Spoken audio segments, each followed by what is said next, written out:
It's that time of year again where football crowns its best player.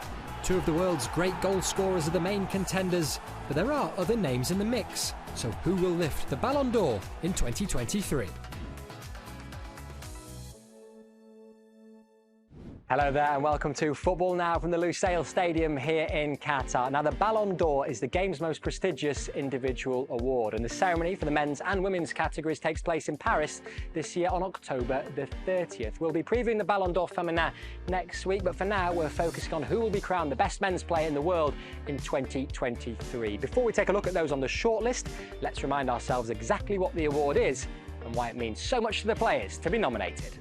Well, the Ballon d'Or is essentially just a vote, and it's based upon a French football magazine that turned their brand into a famous award. It's about being able to claim to be the best footballer of the year. So, of course, there's prestige, but the manner of the vote means that you're gaining an accolade from your peers, and because of that, it's very sought after from footballers, not just in terms of winning it, but where you are ranked, because this isn't only about handing over one trophy, it's also about ranking male and female footballers, and as a result, winning it is highly prestigious. To be nominated for this award is seen as one of football's greatest honours, and one man who knows exactly what that feels like is ex-Valencia, Lazio and Middlesbrough midfielder Gaizka Mendieta, who placed 8th in the year 2000. It means that what you're doing is being recognized. One of the reasons why you play football, one of course, it was to win trophies, to leave a legacy wherever you go. I was wanting to have an impact and to leave a legacy, so in the history of the club you will always be remembered. And of course to have a recognition of the football industry, the football world. And individual trophies, okay, it's individual, but it still is nice to be recognized what you've been doing on the pitch. And being on the Ballon d'Or is kind of, especially I think in the top 10 now, you've been like, I don't know, depends on the list, depends on your ambitions, but in my head I always wanted to be amongst the best midfielders in the world, and being that list, especially so high, it means that what you're doing is being recognized. Yes, some of the sport's greatest players have lifted the trophy in the past, the likes of Cristiano Ronaldo, Ronaldinho, Zinedine Zidane and Marco van Basten, but to name a few. But 2023 has some huge names on the list too, so let's take a look at some of the favourites. 30 players from 17 different clubs and 17 nationalities are on the shortlist, including last year's winner Karim Benzema, who moved from Real Madrid to Saudi Arabian side Al Ittihad in the summer. Manchester City have the most candidates after winning the English treble, with 7 players on the list, including Erling Haaland, Kevin De Bruyne, Rodri and Ilkay Gundogan, who has since left for Barcelona.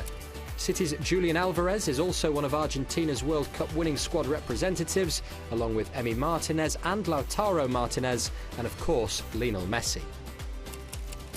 England's Jude Bellingham is the youngest player on the list at just over 20 years old, and Kylian Mbappe's hat-trick in the World Cup final will also put him in firm contention. And a shout-out too to Napoli duo Kvaratskhelia, Kvaratskhelia and Victor Osimhen, who took Serie A by storm last season as they helped guide Gli Azzurri to a first Scudetto in over 30 years. Yeah, it's a list filled with talent everywhere you look. However, there are 2 clear favourites: Erling Haaland of Manchester City and Lionel Messi of Inter Miami. Messi led his side Argentina to glory on this very pitch 10 months ago, winning their first World Cup for 36 years. And as for Haaland, he's had a quite incredible domestic season, lifting the English Premier League, the Champions League and the FA Cup. There can, however, only be one winner. Erling Haaland scored 52 goals in his debut season for Manchester City in only 53 games, but Lionel Messi won the World Cup and even now has been on fire since he's moved to Inter Miami. So sentimentalists will want Messi to win it again, but Erling Haaland winning it would signal the start of almost a new era, and in the same way that Messi's won multiple Ballon d'Ors, could Haaland go on to do the same thing? So either way, we'll get a story if one or the other of those are successful. Well, the ceremony in Paris later this month will honour more than just the Ballon d'Or winner. Also included is the Copper Trophy, which will recognise the best player in the world under the age of 21. It is another shortlist packed with absolute talent, but one man leads the way. Real Madrid midfielder Jude Bellingham. After a stellar season with Borussia Dortmund in England, he got his big money move to the Bernabeu earlier this summer, and he is fast-tracking his way to becoming one of the most iconic names in football. The credit should go down to Jude Bellingham as himself, because to take a career step to go to Real Madrid, it's a huge decision. Like there was everybody linking him to City, Liverpool, and that was sort of, you know, as an English player, that's what you're really drilled into doing. It's right to come to England, but to take that step to go to Real and also perform with that number 5 shirt on, it's pretty insane. I mean, I think going into next year, I think it's going to be interesting, especially with, you know, your likes of Liverpool's and stuff sniffing around. I wonder if he's going to just stay there and try and build a bit of a superstar name, or, you know, whether he'll ever come over to England. It would be interesting. Yeah, Messi and Haaland rightly lead the way for this year's Ballon d'Or nominations then, but don't rule out any of that 30-man shortlist following an incredible 12 months in the game. That is all we have time for on this week's show. Do let us know your thoughts at home using the hashtag FootballNowBallonD'Or, and we'll see you at the same time next week. Bye for now.